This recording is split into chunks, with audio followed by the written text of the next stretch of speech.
নমস্কার, আশা করছি আপনারা সকলেই খুব ভালো আছেন। আমার নতুন একটি ব্লগে আপনাদের সবাইকে স্বাগত। আজকে মিন্ত্রা থেকে দুটো পার্সেল এসেছে, দুটো কুর্তি অর্ডার করেছিলাম। চলুন পরে দেখি কেমন হয়েছে কুর্তি দুটো। তো প্রথমে একটা খুলে দেখছি। এটা একটা লং কুর্তি, দেখি কেমন এসছে। এই যে লিবাস থেকে একটি কুর্তি অর্ডার করেছিলাম, দেখতে তো ভালোই হয়েছে, একবার পরে দেখতে হবে।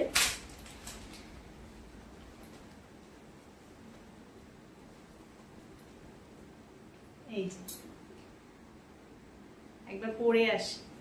এই যে পরে এলাম কুর্তিটা, বেশ ভালোই ফিটিং হয়েছে আর কালারটাও বেশ ভালো। একটু লুজ লুজ লাগছে, ওটা অল্টার করে নিতে হবে। এখানে একটা পকেটও রয়েছে। গলার কাজটা কিন্তু ভীষণ সুন্দর আর বেশ সুন্দর ফিটিং হয়েছে। আরো একটা কুর্তি রয়েছে, এই যে এখানে আরেকটা কুর্তি রয়েছে। এটা একটা শর্ট কুর্তি, তো দেখি এটাও কেমন এসছে। মিন্ত্রার জিনিসগুলো বেশ ভালো আসে। এটাও লিবাসের কুর্তি,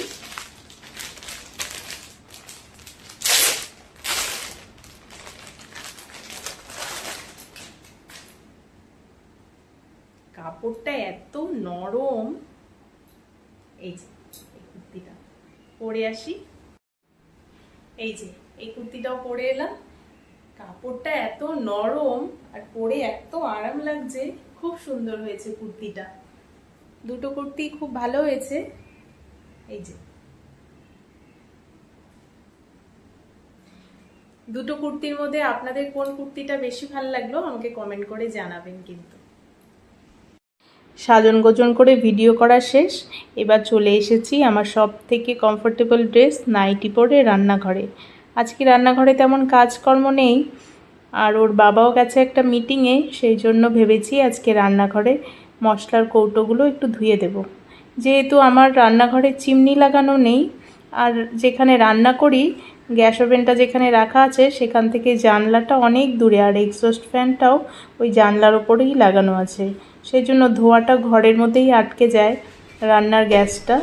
তো কি হয়, ওই কৌটো মশলার কৌটো বা ঘরের ওয়ালগুলো না কয়েকদিন পরেই তেল চিটচিটে হয়ে যায়, আর তেল চিটচিটে কৌটো এগুলো ধরতে কিন্তু একদমই ভালো লাগে না। সেই জন্য সপ্তাহে একদিন বা 10-12 দিনে একদিন যখনই সময় পাই এই কৌটোগুলো ধুয়ে দিই। আর এখন আমার মেয়েও ঘুমোচ্ছে, ভাবলাম সেই ফাঁকে এই কাজগুলো সেরে নিই।